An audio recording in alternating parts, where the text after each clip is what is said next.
For a long time, I've toyed with doing a question and answer video for years, in fact, and I've just never done one. So I finally kind of threw out the feelers there a little bit because I really enjoy these when other people do them from channels. And so I threw it out there on Facebook. There was some interest. We'll just dive right into it.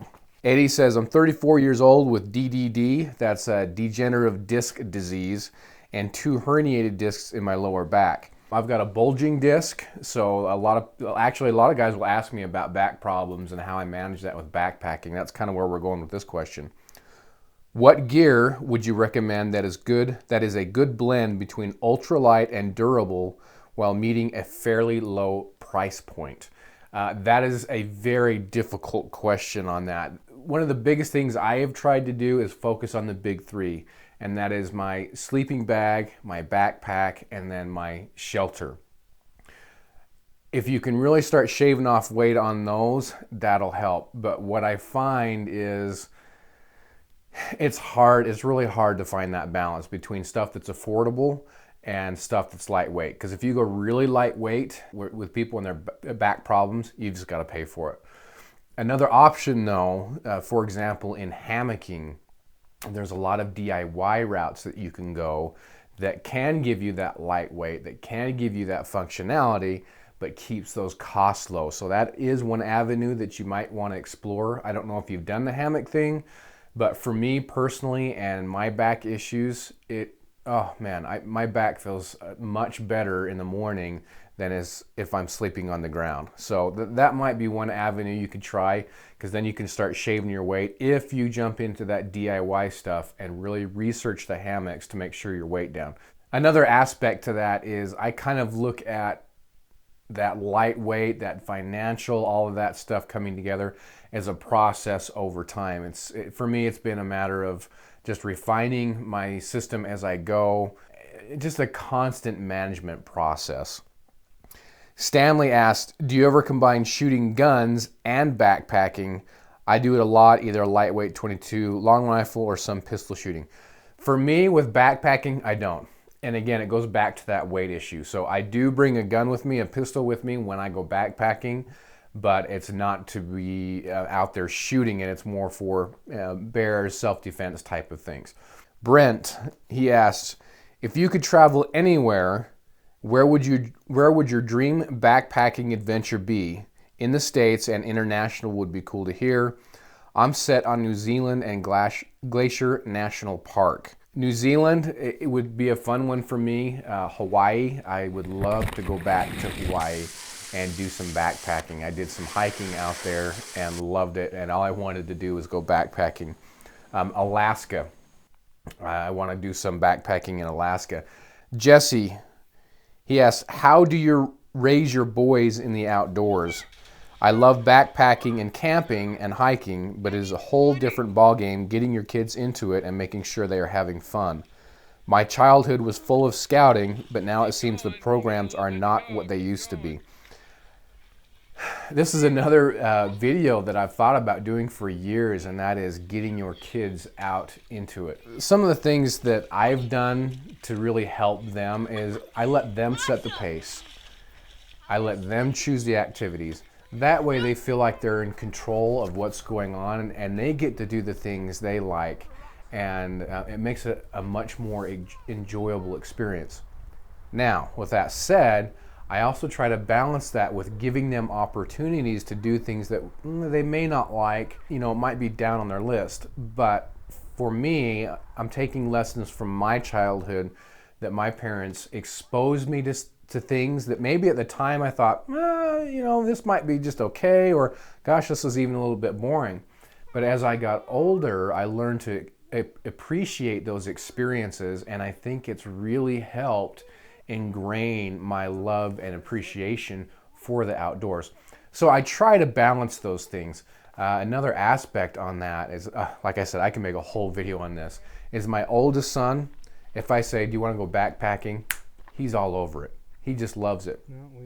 My next oldest son, he doesn't really like the backpacking so much. He loves the camping, especially when we go with cousins or when we go with friends. He's all over it, loves the camping.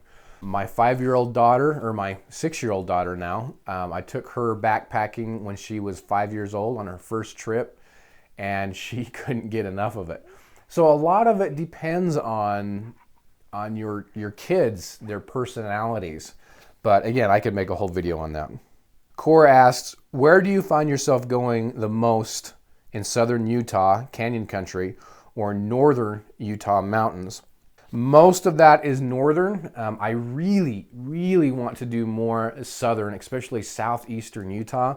The more desert, those canyon areas, I want to do more down there. I've done a lot in Zion. There are places that I've been running around down there. Actually, a lot too before I started doing YouTube. I don't have a lot of video, or the video I do have is more family oriented.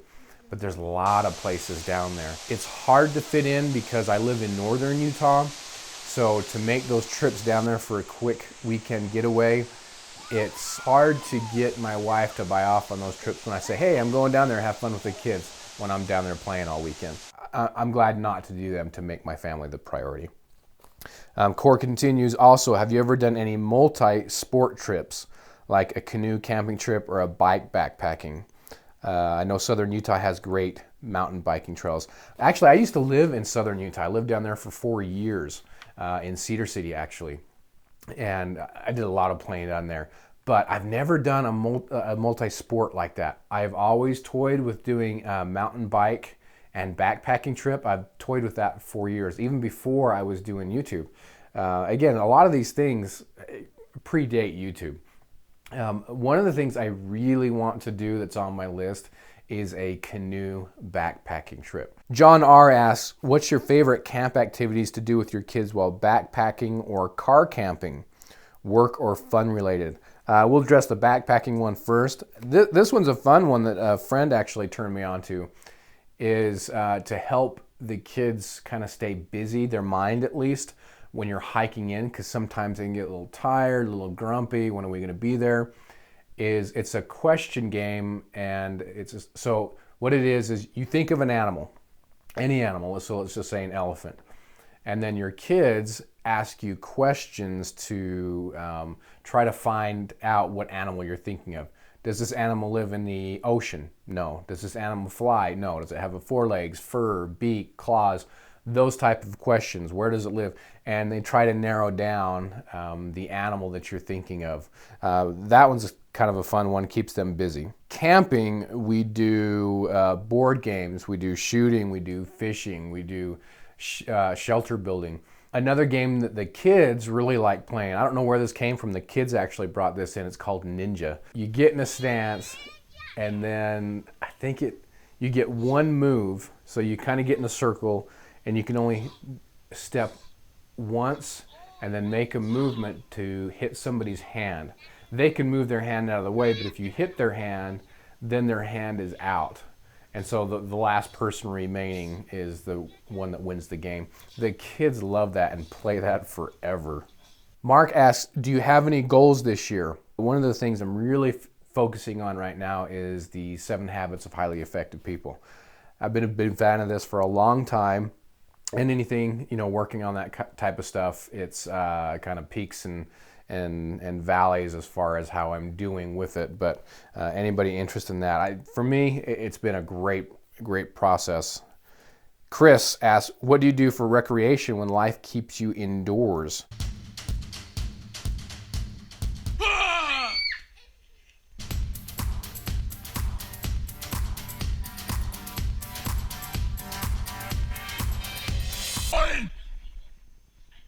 What are you watching?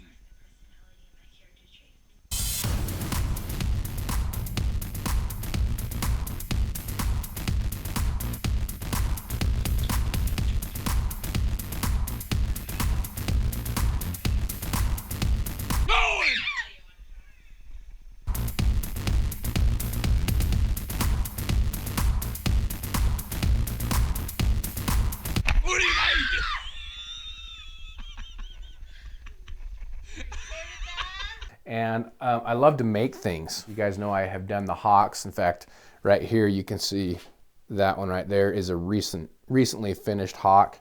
And carving. By no means am I an expert at it, but here's one of my Here's one of my early ones. And then this guy, he's one of my latest. So I'm working on him right now. Rick asked me, what is your favorite verse in the Bible? That always changes depending on life circumstances. Right now, Proverbs chapter 16, verse 32. You can look that one up. Matt asks, how do you store your camping gear? You know what, Matt, I'm going to put a link to a video that I did. It's more of the how I throw my gear together to get ready to go and make that process kind of a lean, smooth process. It goes over how I store my gear. So I'll just put a link to that one. Jorge, he asked me, scariest time in the woods. I think the scariest time I had, and quite honestly, it wasn't like I was miles and miles back in there. But I think if I really think about why this was the scariest time, I think it was more mental than it was anything. Coyotes don't really bother me. I've run into coyotes a lot, and they just take one look at me and they bolt. It's very rare that we've had any coyote attacks around here. We have had one specifically that I remember a few years back, but it's very, very rare. I was up in a kind of lower elevation, up in some more juniper type trees, and it got dark, so I hiked out in the dark, and the coyotes came out.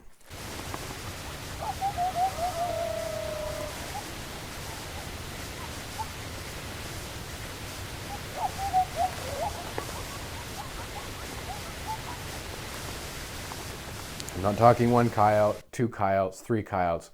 They were freaking everywhere. And then I had groups of them howling different areas.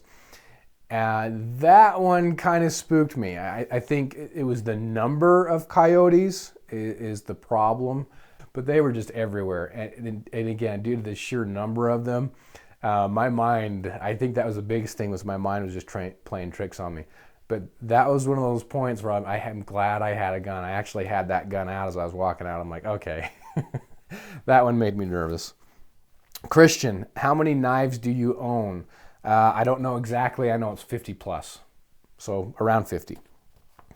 Michael, he asks, is there a good site to find BLM public access land to use for camping? I live in Maine and having a hard time finding this information. Also, if you could have any knife, what would that be? So let's do the BLM public access. I'm fortunate enough to live out west where we still have a lot of BLM access.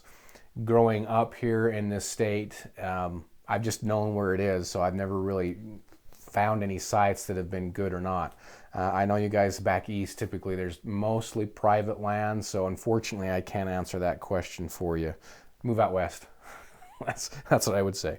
If I could have any knife, what would that be? Right now, a lot of the SHOT Show stuff is rolling out, and I've been kind of dull on some of the knives as of late. I haven't been that really excited about it.